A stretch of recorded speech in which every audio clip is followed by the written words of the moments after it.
아버지 하나님, 오늘 이 시간에 또 최강희 목사님을 통해서 우리가 성경을 볼 수 있는 눈을 열어주시고 이야기하시고 또 잘 깨달아질 수 있도록 도와주심으로 아버지 하나님 귀한 시간 되게 하시고 복된 시간 되게 해주시고 간절히 기도드립니다. 참석하신 분들에게 은혜를 베풀어 주시고 알게 하시고 깨닫게 하심으로 성경이 우리의 심령 가운데 늘 능력으로 역사할 수 있도록 도와주시고 은혜를 베풀어 주셔서 이 시간 주님께서 함께 해주실 줄 믿고 감사드리며 예수님의 이름으로 기도드립니다. 아멘.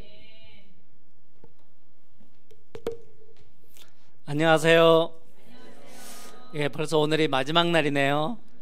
예, 오늘은 지난 시간에 이어서 오늘은 성경 전체적으로 흐르고 있는 주제가 뭔가에 대해서 같이 공부를 해보도록 하겠습니다. 성경 읽으면서 제일 어려운 게 내가 지금 성경 읽고 있는데 이게 무슨 내용이지? 이게 어떤 내용인지 이해가 잘 안 될 때 우리가 많이 답답하죠. 근데 우리가 어떤 책이든지 그 책을 읽으면은 그 책 전체 흐르는 주제가 있죠. 예, 그래서 쉽게 말하면 주제 파악이라고 하잖아요, 그죠? 예, 우리 주제 파악이 굉장히 중요합니다. 성경을 읽을 때도 마찬가지예요.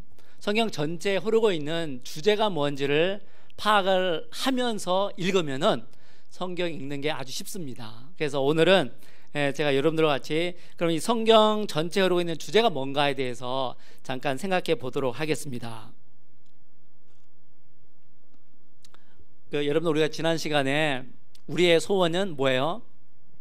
천국 가는 거잖아요, 그죠? 쉽게 말하면은 하나님 나라 가는 거죠. 근데 그러면은 이게 하나님 나라가 대체 뭔지를 우리가 알아야 될 거 아니에요, 그렇죠? 근데 우리가 많은 사람들이 생각하기를 이 하나님 나라를 그냥 막연하게 생각해요.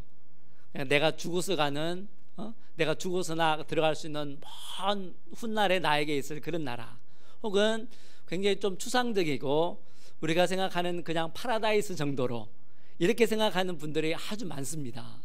그런데 성경에 나와 있는 하나님의 나라는 그런 나라가 아니거든요. 그래서 오늘은 대체 성경에서 얘기하고 있는 이 하나님의 나라가 어떤 곳인지 어떤 나라인지에 대해서 좀 살펴보고자 합니다. 그러면은 이 여러분들의 성경 창세기부터 요한계시록 끝까지 이 하나님 나라에 대해서 얘기하고 있구나 하는 것을 알 수 있을 거예요. 그러면 제가 오늘은 이 하나님 나라에 대해서 얘기하는 것은 잠깐 제가 뒤로 하고요. 하나님의 나라도 나라잖아요, 그렇죠? 국가란 말이에요, 나라예요. 그러면 여러분들 학교 다닐 때 사회 시간에 공부 다 하셨을 거예요, 그죠? 나라가 되기 위해서는 꼭 갖춰야 될 세 가지 요소가 있죠. 그게 뭡니까? 영토가 있어야 되고, 또 국민이 있어야 되고, 또 주권이 있어야 되죠. 왕이 있어야 되죠. 이것을 우리가 나라를 구성하는 3요소라고 하죠. 근데 여기서 주권이 뭡니까? 주권은 그 나라에서 갖고 있는 최고의 권위라고 할 수 있죠. 최고 통수권이라고 할 수 있습니다. 반면에 영토는요, 이 주권을 가진 주권자의 통치하는 그 힘이 영향을 미치는 영역을 전부 다 우리는 영토라고 할 수 있죠. 국민은요, 국민은 주권자의 통치에 순종하는 사람들이 국민이죠, 그렇죠? 근데 우리가 여기서 한 가지 더 생각해 볼 것은, 그러면은 이 통치자는 국민들을 다스리는데, 주권자는 자기 국민을 다스리는데 그냥 자기 마음대로 다스립니까? 그렇지 않죠. 보통 어떻게 다스리죠? 룰을 갖고 다스려요. 그 룰을 우리가 뭐라고 합니까? 법이라고 하죠.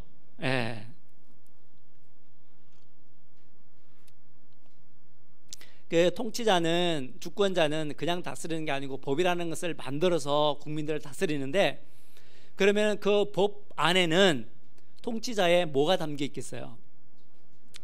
철학이 담겨 있는 거예요. 통치자가, 주권자가 자기가 어떤 생각을 가지고, 어떤 계획을 가지고, 어떤 뜻을 가지고 자기 국민을 다스려야 되겠다 하는 것을 담아서 만든 게 법이란 말이에요. 그러면은 제가 성경은 하나님 나라에 대해서 얘기하고 있다 그랬잖아요. 그럼 하나님의 나라도 나라기 때문에 뭘 갖춰야 돼요? 이 세 가지 구성 요소를 다 갖춰야 됩니다. 그리고 또 뭐가 있어야 돼요? 법이 있어야 되는 거예요. 여러분 눈치 빠른 분은 벌써 제가 무슨 얘기하는지 딱 눈치를 채셨을 거예요. 그죠? 여러분 성경의 구성을 자세히 한번 보세요. 하나님께서 아브라함을 부르시고 약속을 주시고 큰 백성을 이루고 출애굽을 하고 출애굽한 다음에 시내산에 가서 뭐 합니까? 이스라엘 백성들과 언약을 체결하죠. 그 언약 체결 내용이 뭐예요? 니네가 내 말을 잘 들으면은 니네는 내 백성이 되고 나는 너의 하나님이 될 거다. 너의 왕이 될 거다. 이게 쉽게 말하면 무슨 약속이에요? 왕과 백성과의 관계를 맺는 그런 언약식이란 말이에요. 그게 시내산 언약이거든요. 그 다음에 시내산 언약이 끝나자마자 뭐 줍니까? 네? 뭐 줘요? 하나님께서 모세를 시내산으로 불러서 뭐 줍니까? 십계명. 십계명이 뭐길래요? 십계명이 법이잖아요. 그게 율법이잖아요. 그렇죠? 어느 나라든지 이렇게 보면은 우리나라도 헌법만 있는 게 아니죠. 헌법 밑에 뭐가 있어요? 법률도 있고 조례도 있고 규칙도 있고 명령도 있고, 이게 법의 하이라키죠. 상위법이 있고 하위법이 쭉 이렇게 있거든요. 그죠? 하위법으로 내려갈수록 점점 이제 구체화되고 우리가 실제적으로 지켜야 하는 법들이 나오죠. 여러분 성경의 출애굽기하고 레위기 읽어보면 어떻게 되어 있습니까? 똑같은 구조로 되어 있어요. 성경의 법이라고 할 수 있는 십계명을 제일 먼저 주죠. 그 다음에 뭐 줍니까? 어떤 음식을 먹으면 부정하고, 또 여자분들이 아기 낳았을 때는 어떻게 정결해야 되고, 다른 사람 물건을 훔쳤을 때는 어떻게 해야 되고, 그렇죠? 예, 이런 아주 구체적인 법들이 어디까지 나와요? 이게 레위기까지 나온단 말이에요. 이게 성경의 구성도 우리가 생각하는 일반 나라의 구성과 똑같습니다. 왜? 성경이 바로 하나님의 나라에 대해서 이야기하고 있는 책이기 때문에 그렇습니다.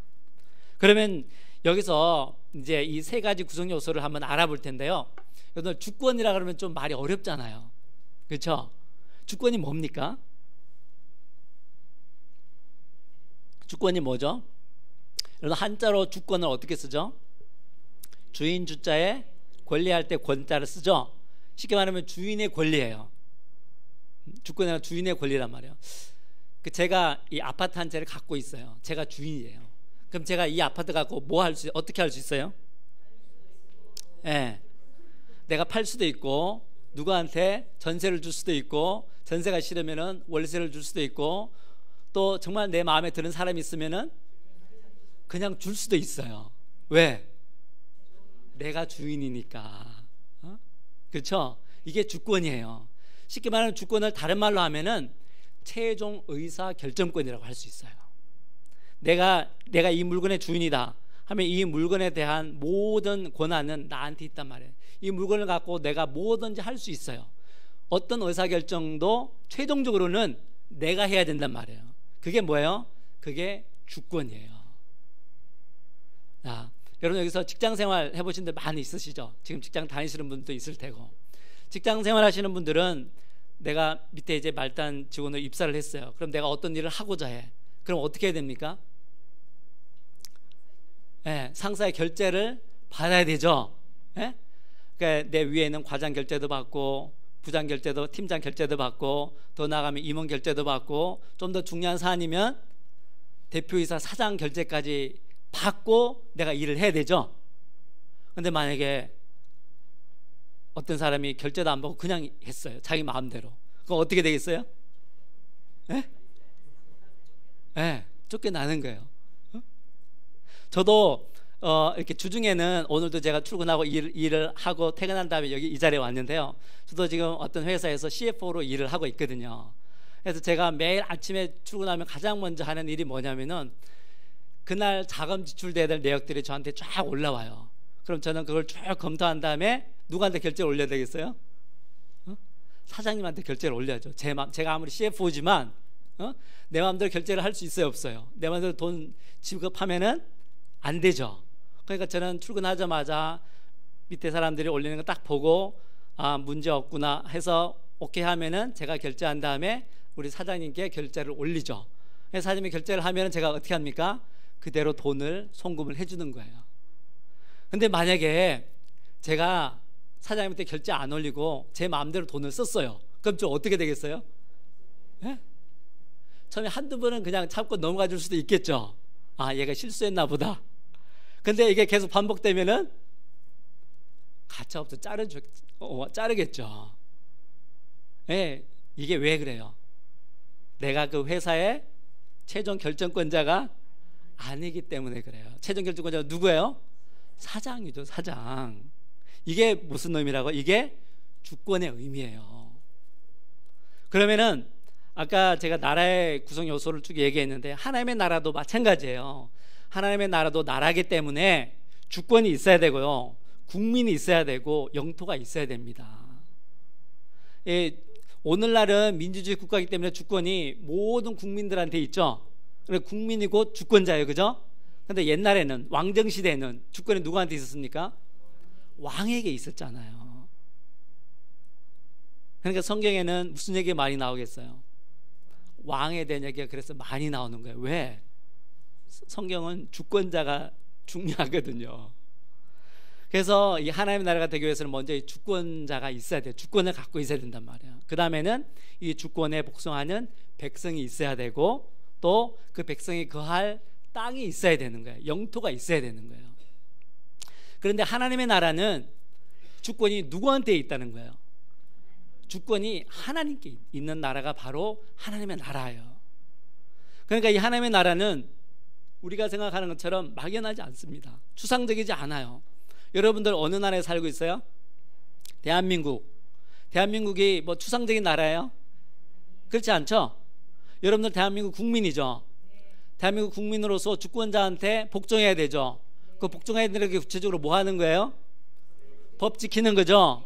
근데 여러분들 법을 안 지켰어요. 그럼 어떻게 되겠어요? 에? 벌금 날라오고, 또 조금 더 심한 죄를 지으면 감옥 가야 되잖아요. 심판을 받는단 말이에요. 그렇죠? 예. 제가 왜 이런 말씀 드리냐면 성경의 구성이 제가 여러분들께 말씀드린 것과 똑같기 때문에 그래요. 성경에도 하나님께 불순종하면 어떻게 됩니까? 벌 받잖아요. 아까 여기 앞에 계신 전도사님과 식사하면서 전도사님이 벌 받은 얘기 많이 해주시더라고요. 왜? 우리 백성으로서 법을 지켜야 되는데 법을 안 지키면 벌을 받거든요. 그런데 여기서 하나님께서 왜 벌을 주시는지 생각을 해봐야 돼요. 왜 벌을 주시죠? 자, 아프라고? 망하라고? 왜 우리나라에서 죄지은 사람을 감옥에 가둡니까? 네, 교화시키려고 하는 거잖아요. 그렇죠? 하나님도 마찬가지예요. 하나님께서 우리에게 벌을 주시는 것은 하나님 우리 미워서 벌 주는 거 아니란 말이에요. 왜 벌을 줘요? 정말 거룩한 하나님의 백성이 되라고, 거룩한 하나님의 백성이 되라고 우리를 심판하시는 거예요. 그렇기 때문에 성경은 절대 벌 주는 것으로 끝나지 않습니다. 심판하는 걸로 끝나지 않는다고요. 반드시 뭐예요? 회복시켜 주세요. 하나님께서 반드시 나중에는 어떻게 한다고? 복을 주신다고요. 복을. 이게 이 복은 단순히 물질적인 복만 의미하지는 않습니다. 예. 하나님께서 반드시 우리에게 벌을 주실 때는, 내가 벌을 받고 있을 때는 아, 내가 복 받을 날이 멀지 않았구나. 예? 이렇게 생각하시면 돼요. 그러면서 어떻게 해야 돼요? 벌을 잘 받아야죠. 예? 자, 그러면 제가 여기서 이 주권에 대해서 잠깐만 더 얘기할게요. 아까 제가 주권, 여러분들 결제 얘기했죠. 제가 회사에서 사장에 결제 안 올리면 저 잘린다 그랬잖아요. 여러분들 살면서 수없이 많은 문제들이 생기죠. 얼마나 문제들이 많습니까? 그 문제들이 생겼을 때 여러분은 어떻게 해결합니까? 예? 그 문제를 잘 해결해야 되는데, 어떻게 잘 해결해야 되죠? 예. 근데 우리가 정말 이게 중요해요. 우리가 우리 인생 가운데 여러 가지 살면서 문제 안 생길 수가 없죠. 뭐 회사 일 때문에도 문제가 생기고요, 경제적인 문제 때문에도 문제가 생기고요, 자녀들 때문에도 문제가 생기고요, 뭐 건강 때문에도 문제가 생기고요, 수없이 많은 문제들이 생기죠. 문제 없는 사람 여기 있어요? 나는 문제 하나도 없다는 사람 손 한번 들어보세요. 우리는 하루하루 사는 게 문제 연속이잖아요. 문제가 없을 수는 없어요. 하나님 믿는다고 믿음으로 산다고 해서 문제가 안 생깁니까? 그렇지 않아요. 세상 사람들에게 생기는 문제가 우리한테도 똑같이 생긴단 말이에요. 그런데 우리는 어떤 점이 달라야 돼요? 해결하는 방법이 달라야 되는 거예요. 왜? 우리가 어떻게 해결해야 되기 때문에. 우리의 주인은 누구예요? 하나님이시잖아요. 하나님 우리의 왕이시란 말이에요. 그럼 우리는 어떻게 해야 돼요? 문제가 생겼을 때. 예? 문제가 생길 때 우리는 내 힘으로, 내 능력으로, 내 경험으로 해결하려고 할 게 아니고 뭐 해야 돼요? 문서 작성해야죠. 결제 받을 제목 써야 되잖아요. 그래서 결제 받을 내용 써서 어떻게 해야 됩니까? 하나님께 결제판을 탁 이렇게 내밀어야죠. 그죠? 이게 우리가 하나님을 믿는다는 거예요. 이게 우리가 하나님의 주권을 인정하면서 사는 겁니다. 우리는 매일 하나님께 고백하잖아요.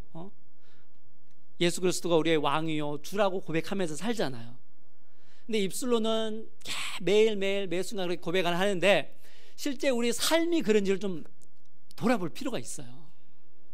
정말 내가 매일매일 우리에게 생기는 여러 가지 수없이 많은 문제들을 갖고 하나님께 결제받으러 가는지.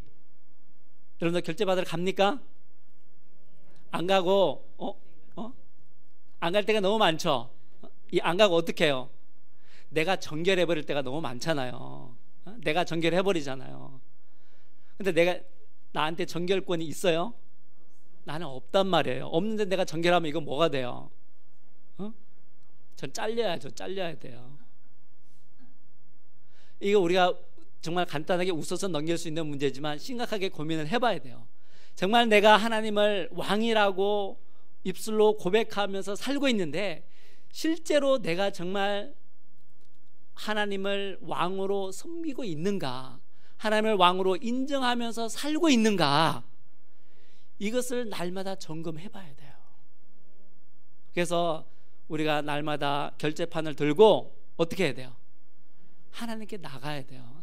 제가 아침에 출근하자마자 결제판 들고 사장님께 나간다 그랬잖아요.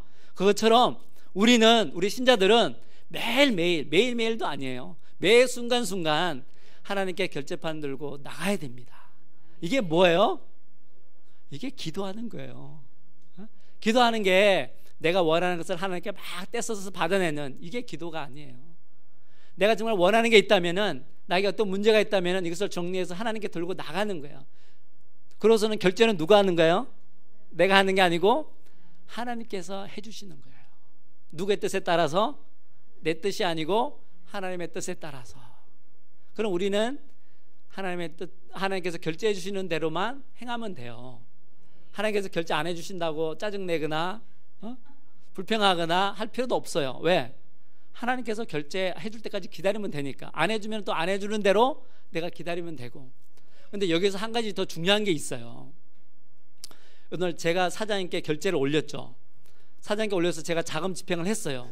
근데 그게 문제가 생겼어요. 누가 책임집니까? 제가 책임지는 게 아니고 사장님이 책임지시죠.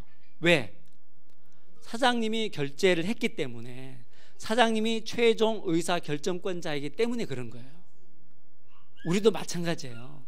우리도 내 문제를 들고 하나님께 결제를 올렸어요. 하나님께서 오케이 하셨단 말이에요. 그래서 내가 그 일을 했어요. 그러면은 그 일은 잘 되든 못 되든 누구 책임이다?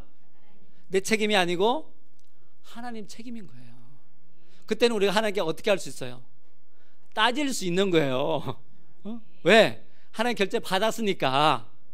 이게 우리가 믿는 사람들의 특권이에요. 여러분들은 정말 내가 하나님을 인정하고, 하나님을 왕으로 인정하고 살고 있는가 점검을 하시고, 정말 내가 하나님을 왕으로 인정하면서 살고 있다 그러면은 내 인생을 하나님께서 책임져 달라고 떼쓸 수 있어요. 왜? 나는 모든 일을 하나님의 결제를 받고 했으니까.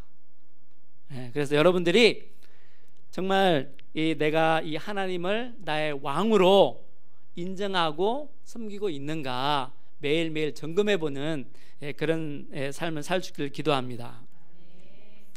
자, 그러면 여기 이제 하나님의 주권이 우리가 하나님께 있다는 것은 얘기했죠. 그 다음에는 우리가 하나님의 주권은 이제 바로 썼어요. 그럼 나는 뭐가 돼야 돼요? 이제 하나님의 백성이 돼야 되는 거예요. 그래야지 주권이 바로 서고 하나님의 백성, 왕과 주권자와 백성과의 관계가 맺어지는 게 되죠. 그러기 위해서는 내가 어떻게 해야 돼요? 주권자에게 나는 복종해야 돼요. 그래서 성경에서는 우리한테 뭘 요구해요? 순종을 요구하는 거예요. 내가 순종하면은 하나님의 백성이 되지만 내가 순종하지 않으면 어떻게 돼요? 하나님의 백성이 될 수가 없는 거예요. 근데 이거는 처음에 우리가 근본적으로 하나님의 자녀가 되기 위해서 우리가 반드시 하나님께 순종해야 돼요. 근데 내가 하나님의 자녀가 되었어요. 이미 내가 하나님의 자녀가 되었는데 우리는 신앙생활 하다가 불순종할 때가 참 많죠. 여러분들 하나님의 말씀에 다 순종하면서 사십니까? 그렇게 살지 못할 때도 많잖아요. 그럼 그때는 하나님과 나의 관계가 끊어진 건가요? 나는 더 이상 하나님의 백성이 아닌가요? 하나님은 더 이상 나의 왕이 아니고? 그런 건 아니에요. 예, 우리가 근본적으로 자녀가 되면은, 한번 자녀가 되면은 그 자녀와 자녀의 관계는 변함이 없습니다. 한번 왕과 백성과의 관계가 맺어지면은 이 관계는 변함이 없어요. 설사 내가 불순종해서 넘어지고 깨어지고 이렇게 해도 이 관계는 변함이 없습니다. 여러분들이 그러니까 우리가 근본적으로 하나님께 순종해서 내가 하나님의 백성이 되는 게 그래서 중요한 겁니다. 그 다음에 영토는요. 영토는 이 주권자의 통치력이 미치는 영역이라고 했죠. 이게 뭐 이걸 쉽게 말하면 땅이라고 표현한 거예요. 영토라고 표현한 거죠. 그래서 성경에 보면은 이런 땅에 대한 얘기가 많이 나오죠. 성경에 땅에 대한 얘기가 어디서부터 나오기 시작합니까? 창조 때부터 나오잖아요. 창조 때부터 하나님께서 무엇을 창조하세요? 땅을 창조하시죠. 그 다음에는 에덴 동산을 만드시죠. 예. 나중에 오늘 제가 마지막 부분에 가서 얘기했지만 하나님께서 아브라함에게도 무슨 약속을 주세요? 아브라함한테 땅 주겠다는 약속하시잖아요. 그죠? 땅 주겠다는 약속하죠. 그 다음에 이 땅에 대한 약속은 그 후로도 계속 이어집니다. 그죠? 근데 이 땅에 대한 약속이 누구한테 가서 성취가 돼요? 요수아한테 가서 요수아가 가나안 땅 정복하잖아요.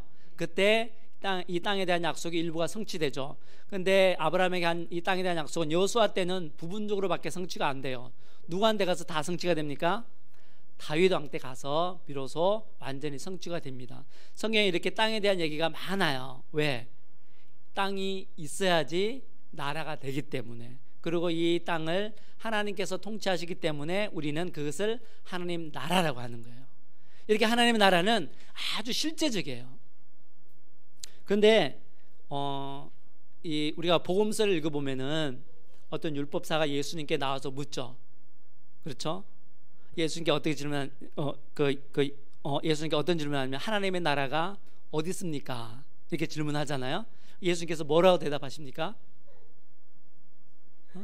하나님의 나라가 어디 있다? 여기 있는 것도 아니고 저기 있는 것도 아니고 어디에 있다? 너희 안에 있다 그러죠? 왜 너희 안에 있다고 예수님께서 말씀하셨을까요? 예? 왜 하나님의 나라가 우리 안에 있죠? 자, 하나님의 나라가 되기 위해서는 왕이 있어야 되죠. 국민이 있어야 돼요. 그죠? 백성이 있어야 돼요. 그 다음에 영토가 있어야, 땅이 있어야 된단 말이에요. 예수님께서 이 하나님의 나라가 우리 안에 있다고 했을 때 우리 안에 이 세 가지가 다 있다는 거예요. 그러면 어떻게 있는지 한번 볼까요? 우리가 예수 그리스도를 믿을 때 어떻게 됩니까? 우리가 예수 그리스도를 믿는다는 것은 무슨 말이죠?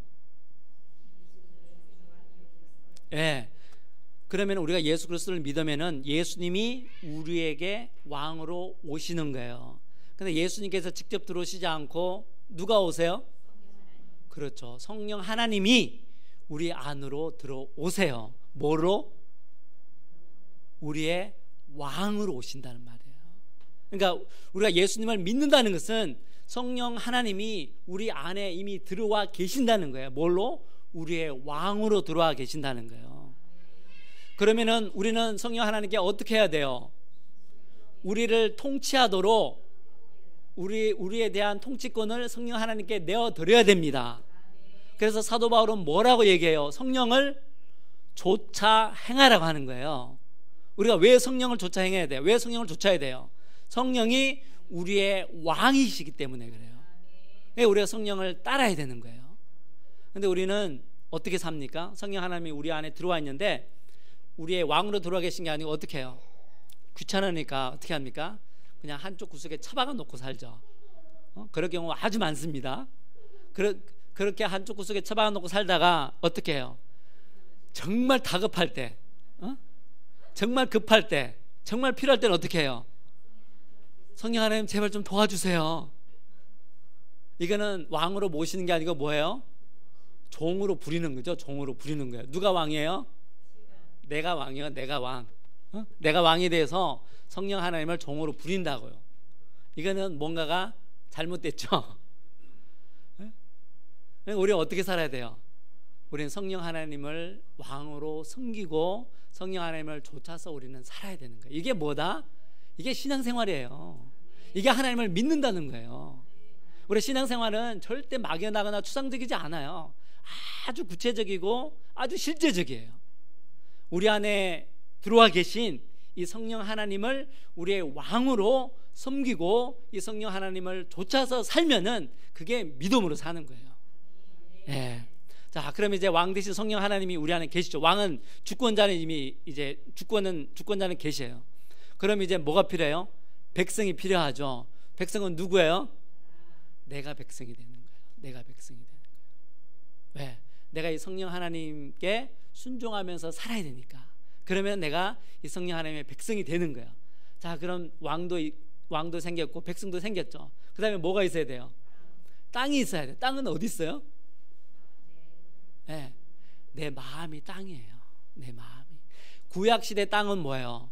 구약시대는 물질적인 땅을 우리가 땅이라고 했어요. 그래서 구약시대는 뭘 강조해요? 이스라엘이라는 나라, 이스라엘이 그랬던 그 가나안 땅, 이것이 중요했습니다. 근데 이 땅은 언제 없어져요? 언제 이 땅이 없어집니까?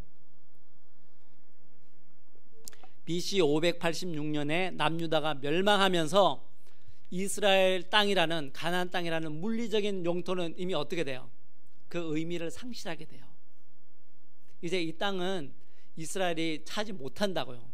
그리고 더 이상 이 이스라엘이라는 나라도 남유다가 멸망한 다음부터 다윗 왕국이 회복된 적이 있나요? 없어요. 역사적으로도. 지금 있는 이스라엘도 아니에요. 다윗의 혈통을 이어받은 그런 나라가 아니라고요. 그렇기 때문에 남유다가 멸망하면서 연대적으로는 BC 586년 이후로는 이미 우리가 생각하는 물리적인 이스라엘은 없어진 거예요. 물리적인 땅은 없어졌어요. 그때부터 하나님께서 예레미야 선지자에게 무슨 약속을 줍니까? 무슨 약속을 줘요? 새 언약을 주는데 이제 율법을 어디에 새겨요? 네, 마음에 새기는 거예요. 마음에. 이제는 사람들의 마음이, 한 사람 한 사람의 마음이 뭐다? 이게 영토예요. 여러분들 오늘 뭐 하고 있습니까? 하나님 나라 확장하는 일 하고 있죠. 어떻게, 무엇을 통해서? 사람들의 마음을 어떻게 해요? 사람들의 마음을 정복하는 거예요. 뭘로? 복음으로, 하나님의 말씀으로. 하나님의 말씀이 한 사람 한 사람의 마음을 통치하고 지배하도록 하는 거예요. 그게 뭐다? 그게 전도예요. 예, 그러니까 여러분들은 오늘날 어떻게 돼요? 열심히 전도해야 돼요. 그래야지 하나님의 나라를 확장할 수 있죠. 그러니까 이제 제가 아까 말씀드렸던 예수님께서 하나님 나라가 너희 안에 있다고 하실 때 우리 안에는 뭐가 있어요? 왕 대신 성령 하나님이 계시고 그 왕 대신 성령 하나님께 순종하는 내가 있고 또 내 마음이 어떻게 돼요? 하나님의 말씀에 지배를 받고 있죠. 그러니까 내 안에 뭐가 있는 거예요? 이미 하나님의 나라가 있는 거예요. 여러분들 그것을 믿습니까? 이게 오늘날 신약시대에 사는 우리 성도들이 가지고 있는 특권이에요. 구약시대하고는 완전히 다릅니다. 근데 우리는 이렇게 하나님의 나라가 우리 안에 있어. 이건 제가 얘기하는 게 아니고 예수께서 그렇게 말씀하셨으니까, 그죠? 그럼 우리는 이제 어떻게 살아야 돼요? 어떻게 살아야 됩니까? 이제는 이 하나님 나라를 누리면서 살아야 되잖아요. 하나님의 나라는 멀리 내가 죽어서만 가서 누리는 나라가 아니고 어디 있다고? 이미 내 안에 있는 거예요. 여러분, 이 하나님의 나라를 잘 누리면서 살고 있습니까? 예? 하나님 나라 잘 누리면서 살고 계세요? 예. 여러분들은 워낙 믿음이 좋으셔서 예? 매 순간순간 이렇게 하나님의 나라를 잘 누리면서 사시는데 실제로 저도 그러지 못할 때가 참 많거든요. 그래서 우리가 하나님의 나라를 누리지 못하고 있다는 것을 무엇으로 드러납니까? 이 하나님의 나라의 특성을 한마디로 표현해라. 그게 뭔지 아세요? 한 단어로 표현해라. 평안이에요. 바로 안식이에요. 그래서 우리가 창세기 2장 3절 4절 보면은 하나님께서 천지 만물을 다 창조하신 다음에 뭐 하셨어요? 안식하시더라. 이것이 하나님께서 이 우주 만물을 창조하신 목적이에요. 우리를 만드신 목적이에요. 뭐 주려고? 하나님 나라에서 안식을 누리면서 살라고 하나님께서 우리를 만드셨단 말이에요. 근데 우리는 우리 안에 있는 이 하나님의 나라를 잘 누리지 못할 때가 너무나 많죠. 그때는 우리가 뭐 점검해 봐야 돼요? 이 세 가지 구성 요소가 제대로 작동하고 있는지 체크해 봐야 돼요. 정말 내가 성령 하나님을 왕으로 잘 모시고 있는가? 안 그러면은 성령 하나님 대신에 내가 왕이 되어 있는가? 성령 하나님이 왕이 아니면 누가 왕이에요? 내가 왕이란 말이에요. 근데 내가 진짜 왕이에요? 아니죠. 내 뒤에 누가 있어요? 사탄이 있는 거예요. 사탄이 있는 거란 말이에요. 이걸 우리가 잘 분별할 수 있어야 돼요. 우리는 내가 왕인 줄 알죠? 내가 내 마음대로 하는 것 같죠? 내가 내 마음대로 하는 것 같아요? 그렇지 않아요. 내 뒤에 배후에 누가 있어요? 사탄이 있단 말이에요. 우리가 그것을 항상 인식하면서 살아야 돼요. 이게 그러니까 우리가 영적인 전쟁이라고 하죠. 하나님이 진짜 왕이냐? 사탄을 빙자한 우상을 빙자한 사탄이 진짜 왕이냐? 이 전쟁이에요. 우리가 신앙생활 하는 것도 마찬가지고, 여러분 구약성경 한번 읽어보세요. 특히 역사서 같은 것들, 열왕기서, 특히 열왕기서 한번 읽어보세요. 열왕기서는 왕들 얘기가 많이 나오죠. 제가 첫 시간에 얘기했죠. 열왕기서에서 등장하는 왕들 중에 제일 유명한 왕들 두 사람 여러분들은 꼽으라니까 여러분들 누구 들었어요? 아합 왕이랑 히스기야 왕 들었잖아요. 그 아합 왕이 왜 유명하다 그랬어요? 바알 숭배를 가장 열심히 한 왕으로 유명하다 그랬잖아요. 그래서 그 열왕기서를 한번 읽어보세요. 겉으로 드러난 것은 아합 왕이 막 엘리야 선지자 잡으려고 하고 이런 것처럼 보이죠. 그러나 그 배후에는 어떤 세력이 있어요? 누가 진짜 왕이냐? 왕권을 놓고 쟁탈전을 벌이고 있는 거예요. 누구와? 하나님과, 여호와 하나님과 누가? 사탄은 누구를 대표로 내세워요? 바알을 대표로 내세워서 영적인 전쟁을 벌이는 거예요. 이게 역사서의 주제예요. 나중에 역사서, 그런 관점에서 역사서를 잘 한번 읽어보세요. 이 전쟁, 영적인 전쟁이 절정에 달하는 장면이 어떤 장면이라고 얘기했어요? 이게 갈멜산 전투라 그랬잖아요. 갈멜산 전투에서 바알과 아세라 선지자들 850명하고 엘리야하고 1대 850으로 전쟁하는데, 실제로는 그 이면에는 누가 싸우고 있는 거예요? 여호와 하나님과 사탄이 싸우고 있는 거예요. 바알이 싸우고 있는 거란 말이에요. 그러니까 엘리야가 거기 있는 성도들한테 도전하잖아요. 뭐라고? 너희가 양쪽에서 어느 때까지 머뭇 하려느냐? 여호와 하나님이 진짜 왕이라고 생각하면은, 진짜 참 신이라고 생각하면은 하나님을 섬기고, 그렇지 않으면 뭘 섬기라? 바알을 섬기라는 거예요. 그러니까 이게 엘리야가 당시 이스라엘 백성들한테만 도전하는 게 아니고 오늘날 하나님께서 우리에게도 똑같은 질문을 하고 있는 거예요. 니네가 정말 누구를 진짜 왕으로 섬기느냐? 진짜 우리 안에 계시는 성령 하나님을 진짜 왕으로 섬기고 이 성령 하나님을 좇고 있느냐? 그렇지 않으면은 너 자신이 왕이 되어서 사탄을 숭배하고 있느냐? 이 도전이란 말이에요. 바알 신이 어떤 신이에요? 바알 신이 어떤 신이죠? 바알 신이 풍요의 신이에요. 풍요의 신. 쉽게 말하면 뭐예요? 맘몬이란 말이에요. 맘몬. 오늘날 여러분들 부자 되고 싶지 않은 사람 아무도 없죠? 예. 여러분 자식 잘 되기를 바라지 않는 부모 아무도 없죠. 예. 그게 조금만 변질되면 그게 뭐예요? 그게 바알이 되는 거예요. 그러니까 바알 신은 옛날에만 존재했던 게 아니고 오늘날도 우리가 살고 있는 이 시대에 우리 안에 이미 들어와 있단 말이에요. 그러니까 어떻게 해야 돼요? 싸울 수밖에 없는 거예요. 싸워야 돼요. 싸워서 승리를 해야 됩니다. 그래야지 여러분들이 이 하나님의 나라를 이 땅에서도 누릴 수 있단 말이에요. 네. 이것이 이제 이 하나님의 나라예요. 근데 불행하게도 우리 인간이 이 하나님의 나라를 상실하게 되죠. 왜 상실하게 됩니까? 아담의 불순종 때문에 상실하게 되잖아요. 그죠? 그러면 여러분들 이런 생각하시는 분들이 있죠. 아담이 선악과를 따먹은 게 왜 그렇게 심각한 죄가 되지? 혹시 그런 생각 해보신 적 없으세요? 그냥 선악과 한번 따먹은 것 뿐인데 이게 왜 그렇게 문제가 됩니까? 네. 여러분 창세기 3장을 자세히 한번 읽어보세요. 아담과 하와가 왜 선악과를 따먹습니까? 자기들의 눈이 밝아져서 뭐가 되고자? 하나님과 같이 되고자.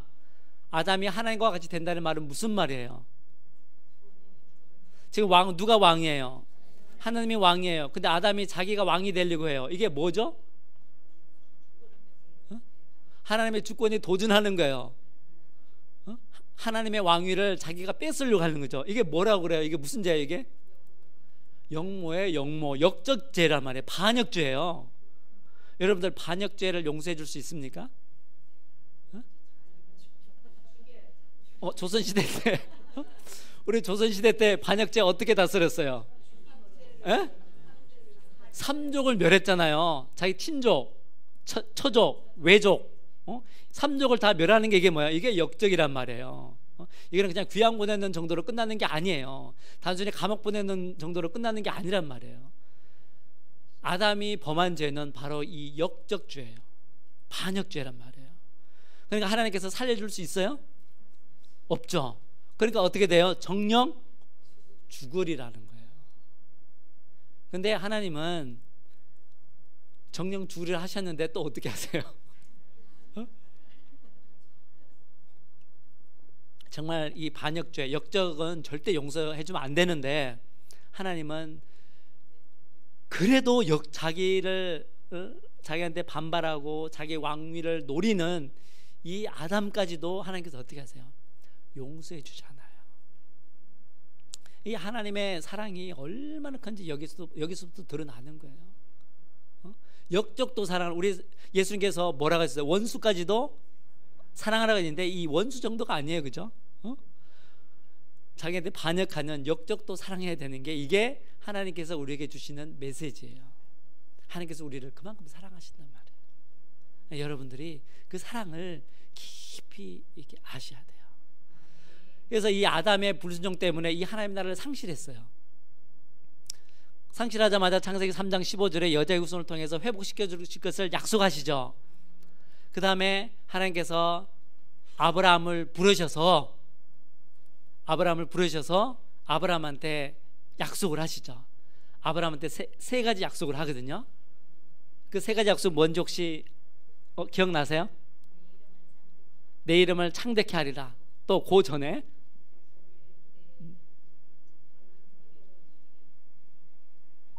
하나님께서 아브라함에게 무슨 약속 주세요? 세 가지 약속. 자식 주겠다는 약속 하잖아요. 자식 주겠다는데 한 사람만 주는 게 아니고 뭐 하겠다? 많이 주겠다고 얘기하죠. 얼마나 많이?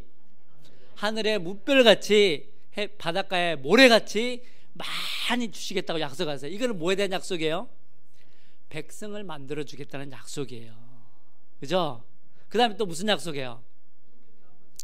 그 다음에 땅 주겠다는 약속 하잖아요. 땅 주겠다. 땅 어디서부터 어디까지 주겠다 약속해요? 애굽 강 이 북쪽부터 시작해서 어디까지? 유프라테스 강까지. 그러니까 애굽의 나일강 북쪽부터 시작해서 유프라테스 강까지. 쉽게 말해 지금의 어느 지역이에요? 가나안 땅 전체, 팔레스타인 지역 전체를 아브라함의 후손들한테 주겠다는 약속하는 거예요. 땅에 대한 약속이에요. 이건 뭐에 대한 약속이에요? 아브라함을 통해서 영토를, 하나님 나라의 영토를 만들겠다는 약속을 주시는 거예요. 그 다음에 아브라함에게 준 약속이 한 가지가 더 있어요. 무슨 약속이에요? 이게 제일 중요한 약속인데, 복의 근원에 대한 약속 주시잖아요. 복의 근원, 복덩이가 되게 해주겠다. 근데 이 아브라함이 어떻게 복의 근원이 될 수 있습니까? 민족의 백성들에 대한 약속, 그 다음에 땅에 대한 약속은 너무 분명해요. 그죠? 이 복의 근원에 대한 약속은 좀 애매하단 말이에요. 아브라함이 어떻게 모든 천하 만민들의 복의 근원이 될 수 있죠? 이게 대체 무슨 약속일까요? 이 창세기 3장, 창세기 12장에는 하나님께서 복덩이, 복의 근원이 되게 했다는 약속이 주시는데, 창세기를 좀 더 읽어가시다 보면 창세기 22장 가면은 이 약속이 구체화되어 좀 더 구체적으로 나와요. 나중에 집에 가서 한번 읽어보세요. 거기 보면 무슨 약속이었냐면은 아브라함의 내 씨를 통해서 뭐 하겠다? 천하 대적의 문을 여시겠다. 내 씨를 통해서, 아브라함의 후손을 통해서 천하 대적이 누구예요? 사탄이죠. 사탄이에요. 그죠?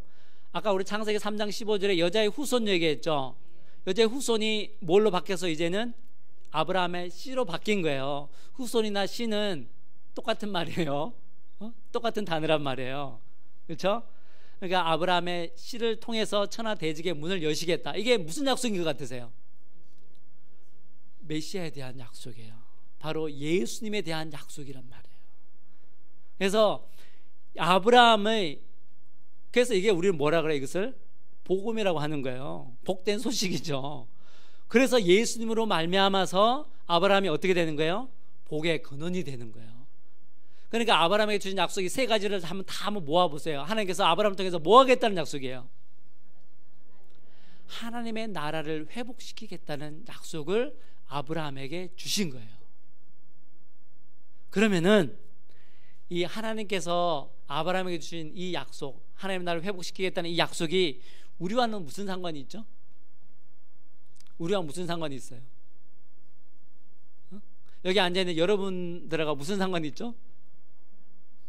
네. 우리는 뭐예요? 아브라함의 후손이잖아요. 제 첫 시간에 역사 공부했잖아요. 그렇죠? 역사 공부 왜 했습니까?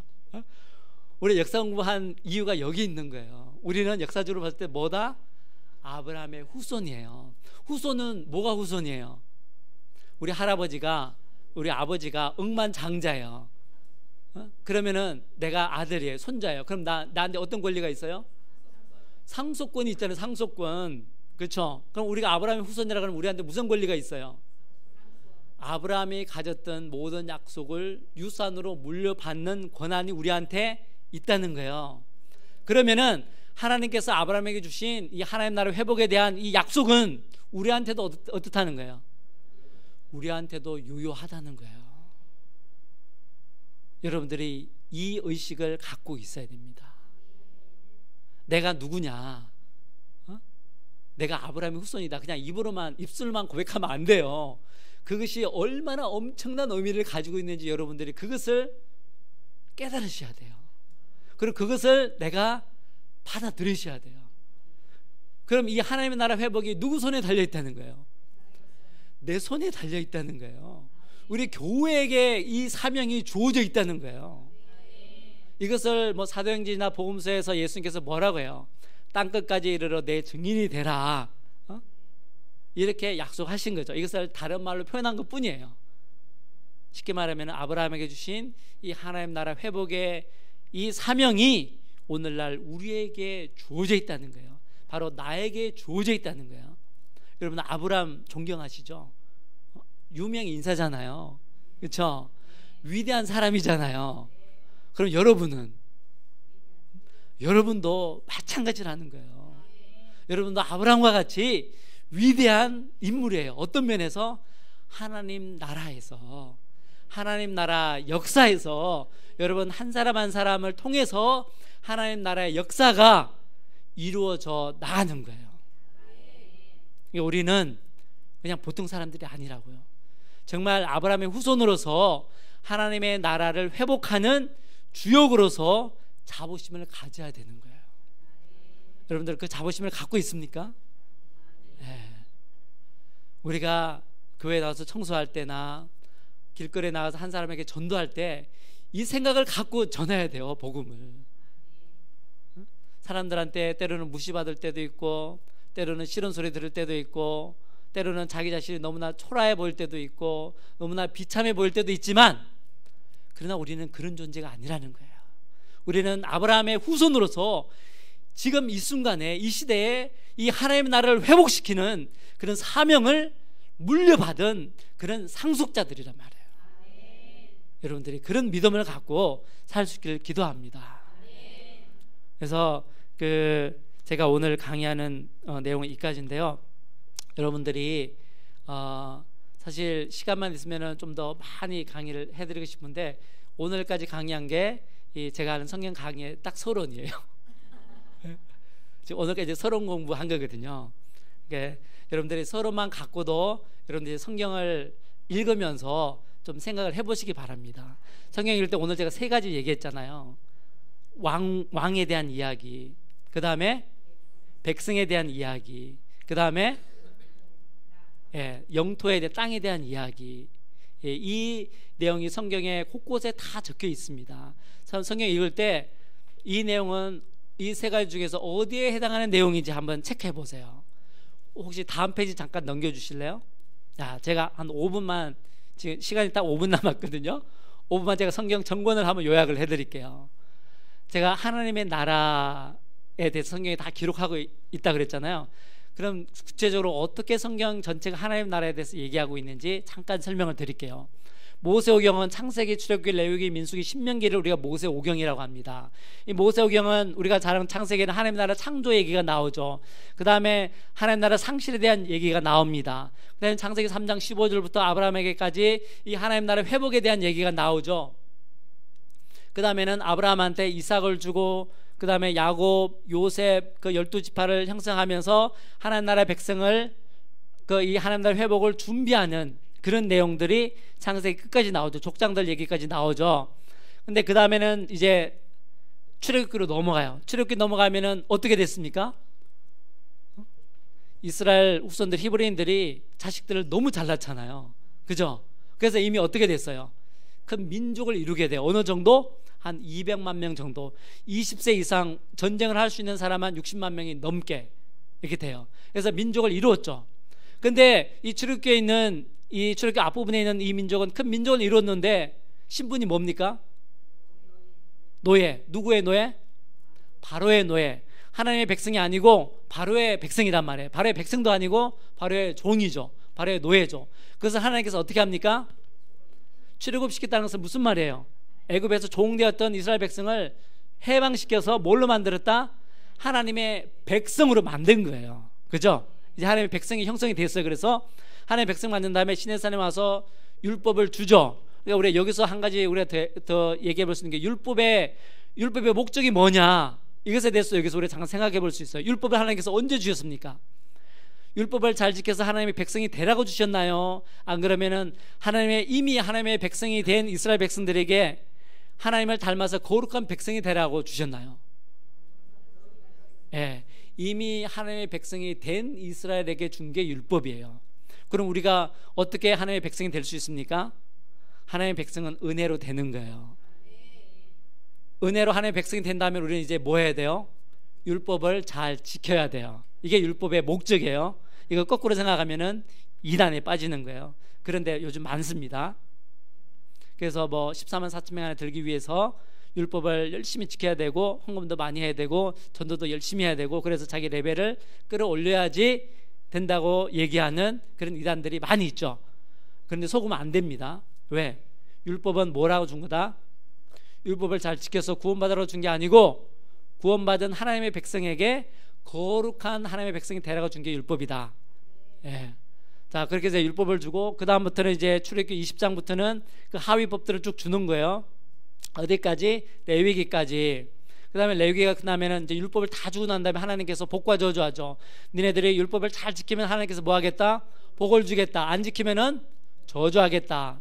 그 저주 부분과 축복 부분이 이 역사서부터 해서 이스라엘 역사를 통해서 그대로 다 이루어집니다. 나중에 자세히 한번 보세요.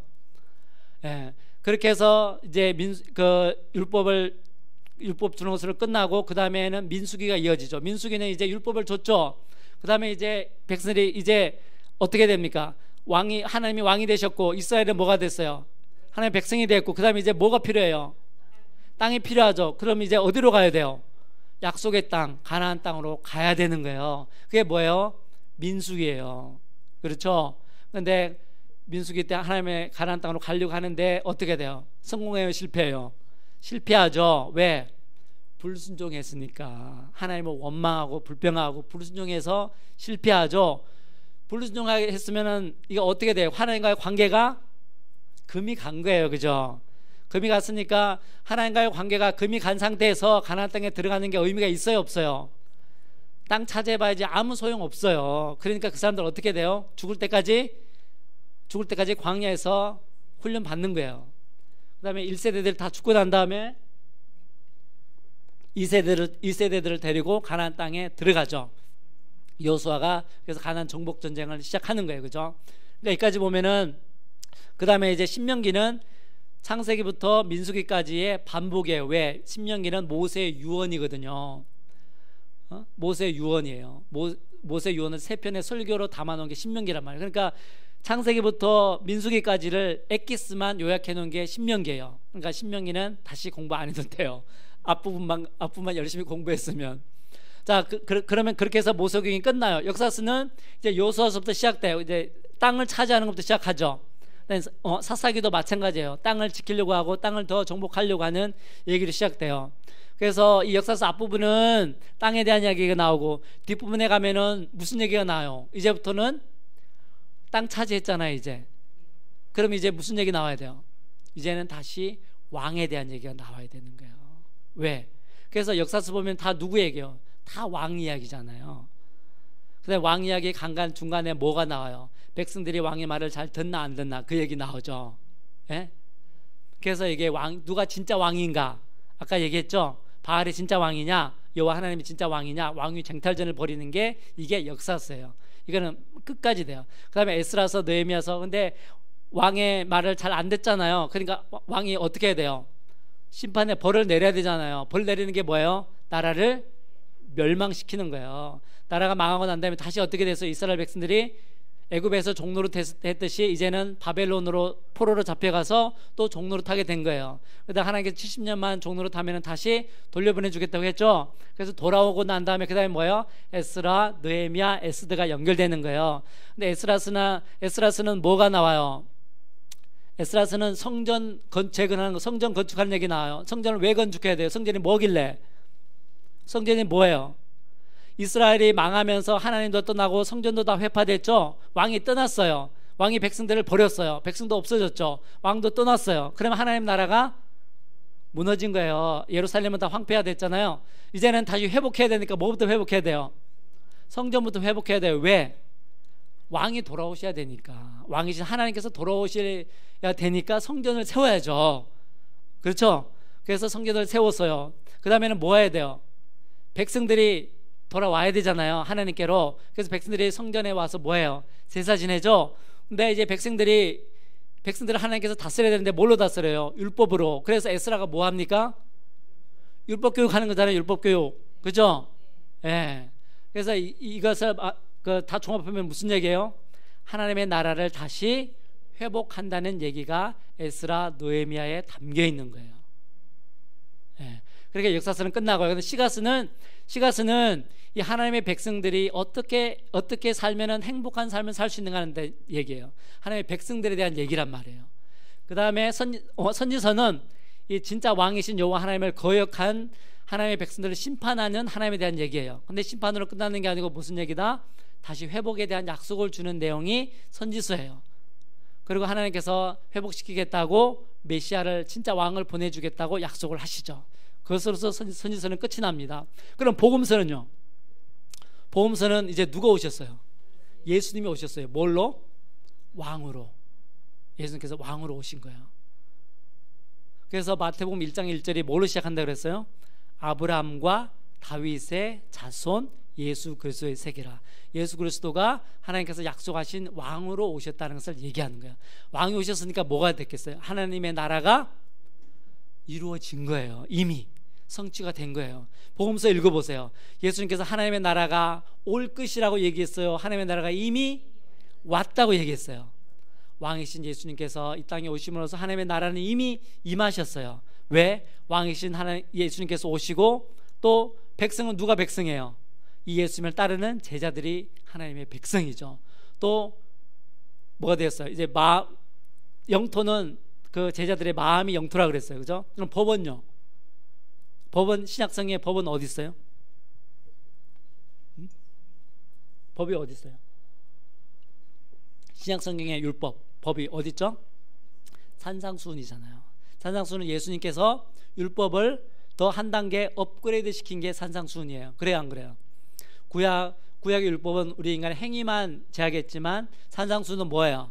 우리의 마음까지도. 이게 율법이에요. 그래서 보면 이제 하나님의 나라가 완전히 회복되는 모습을 보여줍니다. 그러면 이렇게 해서 복음서에서는 이 하나님의 나라가 성취가 돼요. 근데 이제부터는 뭐예요? 사도행전이나 서신서, 요한계시록까지는 뭡니까? 이 하나님의 나라가 어떻게 돼요? 계속 확장돼 나가는 거예요. 언제까지? 예수님께서 다시 오실 때까지. 그러니까 예수님께서 다시 오시면 이 하나님의 나라는 어떻게 돼요? 완성이 되는 겁니다. 그래서 우리가 요한계시록 마지막 부분에 보면은 새 하늘과 새 땅, 어린 양의 혼인잔치 얘기가 나오죠. 새 예루살렘에 대한 얘기가 나옵니다. 이것이 하나님의 나라가 완성된 모습을 보여주고 있는 거예요.